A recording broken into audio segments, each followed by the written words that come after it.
I've heard so many good things about the Heartfulness program and about Kanha Shanti Vanam.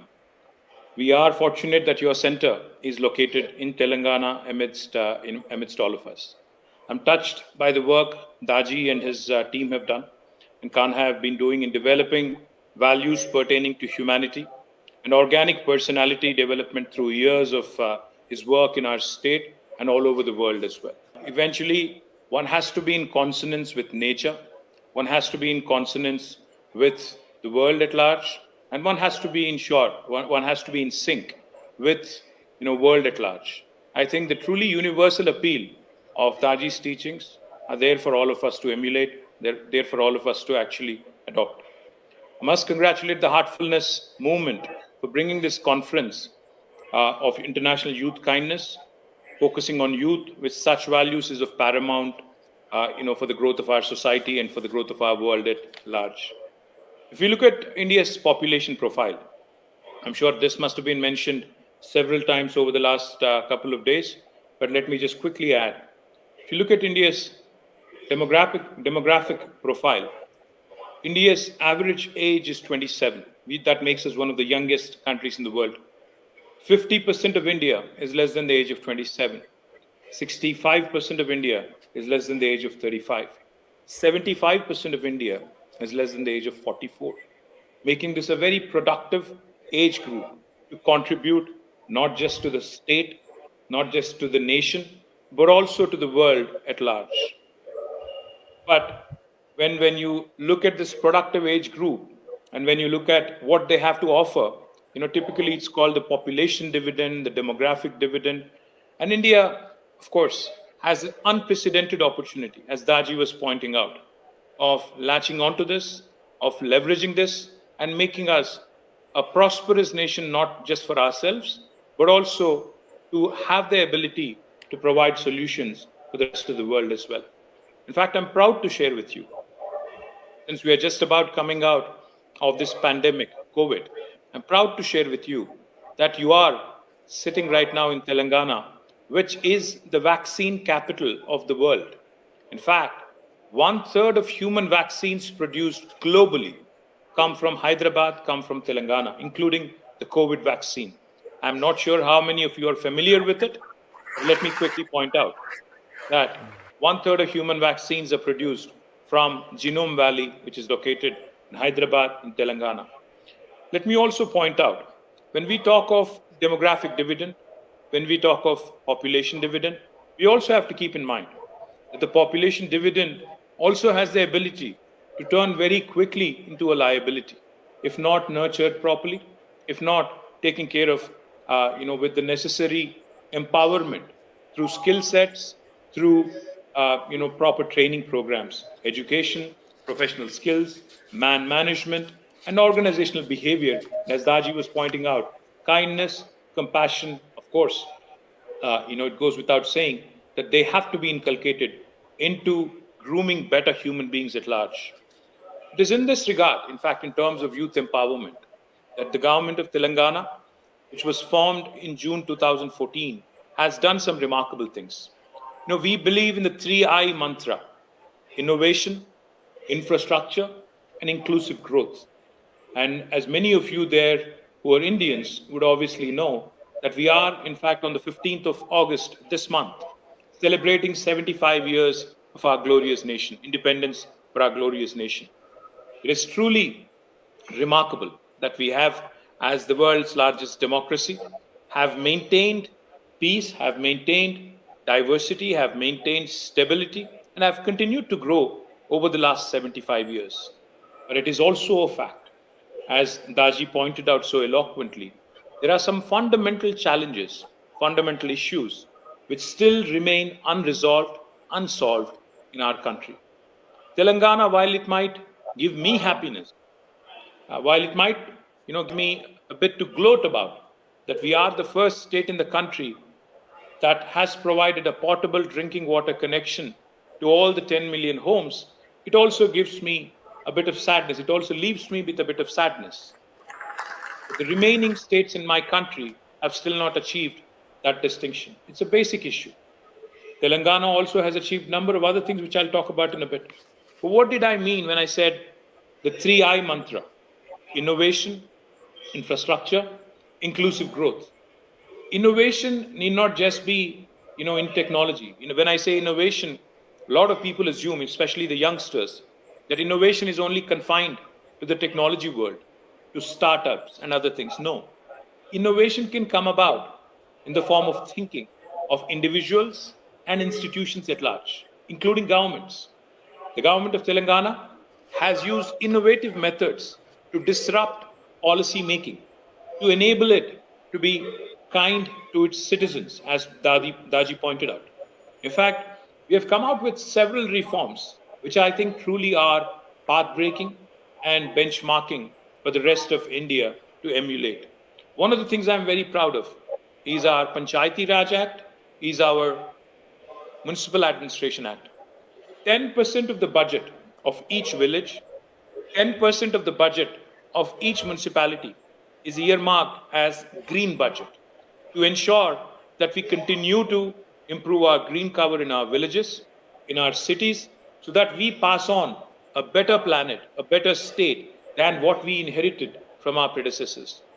As a result of this, over the last 8 years, as a result of our Honorable Chief Minister's brainchild, a program called Harita Haram, which roughly translates to a green necklace for Mother Earth, we have been able to plant more than 240 crore saplings, which translates to 2.4 billion saplings, out of which, out of which 85% survival has been ensured, and as a result, today Telangana stands proudly as a state with a remarkable increase in green cover of more than 7.7% from the 24% we started out with in 2014.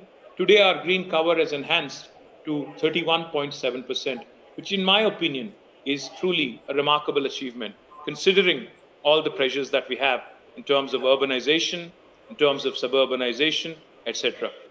We also have innovated and disrupted in terms of several other policies, be it our rural development policy, which has ensured that when Government of India recently announced top 20 villages in the country, 19 were from my state, Telangana, out of the top 20.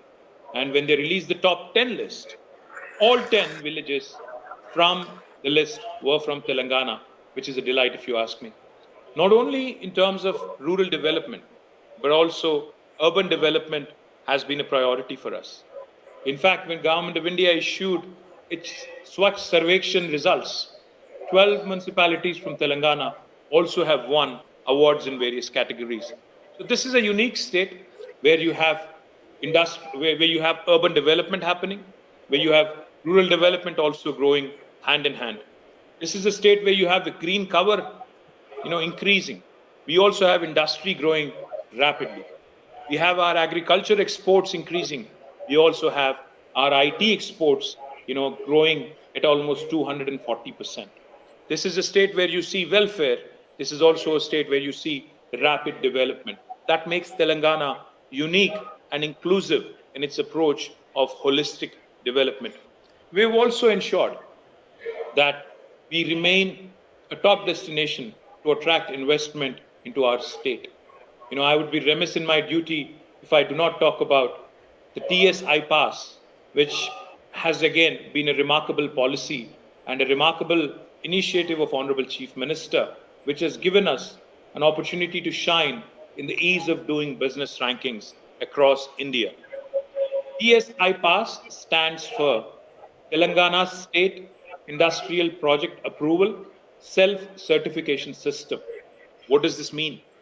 Any of you youngsters who would want to explore entrepreneurship, who would want to set up an industry, in Telangana, in fact, you do not need a clearance from the government.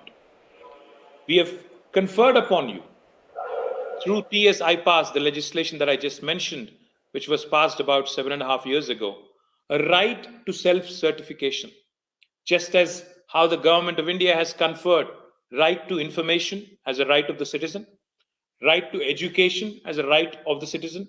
We in Telangana have conferred upon our entrepreneurs a right to self-certify themselves as being in compliance with the law of the land, as being a law-abiding entity, and start construction of your factory or your services, start your service on day one without seeking any clearance from the state government or the village panchayati or the municipal body. Now, how does this work? We only request that you submit an application online on the TS iPass portal along, with starting and commencing your operations. And why do we need that? We need that because we need to know who's doing business in our state and if they are following all the regulatory framework, and any concerns with respect to pollution, etc., should also be taken care of. But once you receive your application, we take only 15 days to process and come back to you with an answer. If we do not deliver on the 15-day window, on the 16th day, it's a deemed approval. It's an approval by default. No other state in India will tell you this. Now, this is the kind of this disruptive, innovative policy making which has led Telangana to climb to the top of the charts on the ease of doing business rankings in India. And we are, therefore, in the last 7.5 years, a very attractive destination for investment. In the last 7.5 years, we have been able to attract more than 2.4 crore rupees in terms of investment. We've been able to give approvals to more than 20,000 units through the TS iPass portal. We've also been able to create more than 16.4 lakh direct job potential for the youth of Telangana, for the youth of India, to come here to set up their entrepreneurship facilities and to also explore growth opportunities. Let me also quickly add an important component, when you're looking for a job or when you're looking to create jobs, is to enhance your skills. Mahatma Gandhi ji, as Daaji also pointed out, has always valued kindness more than offering prayers. The simplest act of kindness are by far more powerful than 1,000 heads bowing in a prayer, is what Mahatma Gandhi ji had said. Today, the world needs kindness more than ever, because it is with kindness that there can be peace. We in the state are celebrating Swatantra Bharat Vajrotsavalu, the 75 years of independence of our glorious nation, from the 8th of August till the 22nd. And as part of that, we are also screening the movie Mahatma Gandhi, a movie which was made by Richard Attenborough, which is being shown to more than 2.2 million school-going children across the state by screening it free of cost in 550 plus theaters. This is to ensure that we inculcate the values of Mahatma Gandhi ji: non-violence, inclusiveness, and most importantly, kindness towards fellow human beings. We also need to be kind to ourselves. Self-care, self-love is just as important as caring for others. We must watch out for our own thoughts before they can turn into actions. So keeping our minds clean from evil and unwanted thoughts is necessary, which is where the work of heartfulness would be so important for humanity. Caring for others, of course, also begins from self-care. Unless one is in good frame of mind and health, he can be of no help to others. I remember the saying, you can accomplish kindness what you cannot. You can accomplish through kindness what you cannot by force. Time and again, we have seen that the world can only be changed by simple acts of kindness. Kindness to nature, as again was pointed out by Daaji so eloquently, is also paramount. When we are gentle to Mother Nature, she gives us back manyfold. We must curb our greed and materialistic goals, thereby preventing exploitation of all that Mother Nature has to offer.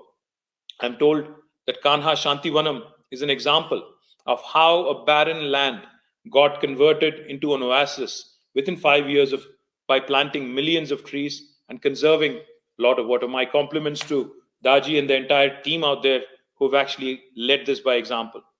I'm also informed that Heartfulness has grown acres of green cover, planting more than 700,000 trees. This kindness towards nature was only compounded as volunteers joined in planting a sapling. The collective effort being recognized by Telangana Harita Mitra Award in 2016 and also in 2018. We at the state level have initiated a massive program, as I pointed out, called as Telangana Ko Harita Haram. I urge you all to join the movement to ensure that we increase the green cover and we pass on a better earth, a better planet to our children than what we inherited from our predecessors, from our parents. A mandatory provision, as I pointed out, has already been made in both the rural and the urban budgets to ensure that we continue to provide you with much needed financial assistance toward this program. I take this opportunity to thank and greet everybody at Kanha Shanti Vanam and Daaji especially, for supporting us during the COVID times. Your efforts in providing manpower, food, healthcare, and other aid during the various waves of COVID has been tremendously helpful and has been recognized and appreciated by one and all. I urge the youth participating in this wonderful conference to be proactive, not only in care for others, but also caring for yourselves and also taking care of your own self and your family and your friends. I thank Daaji and Kanha Shanti Vanam for giving me this wonderful opportunity